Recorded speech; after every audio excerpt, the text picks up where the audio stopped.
बिस्मिल्लाहिर्रहमानिर्रहीम।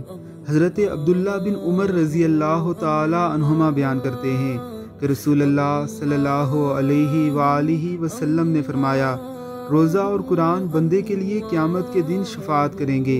रोज़ा कहेगा कि ऐ मेरे रब, मैंने इसे खाने पीने और ख्वाहिश नफ्स से रोके रखा, लिहाजा इसके लिए मेरी शफ़ाअत कबूल फरमा।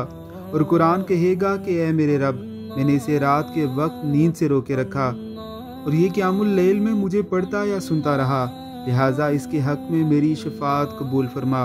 रसूलुल्लाह सल्लल्लाहु अलैहि वसल्लम ने फरमाया, दोनों की शफ़ाअत कबूल कर ली जाएगी।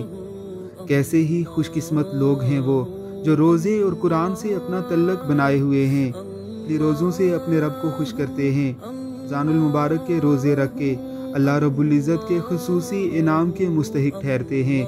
तिलावत कलाम मुजीद से अपने रब का कुर्ब ढूंढते हैं और रातों के क़याम में तिलावत कलाम मुजीद सुनकर अल्लाह रब्बुल इज़्ज़त से शफ़ाअत के मुस्तहिक ठहरते हैं। अल्लाह रब्बुल इज़्ज़त की ज़ात हमें भी उन लोगों में शामिल फरमाए जिनकी सिफारिश रोज़ा और कुरान करेंगे।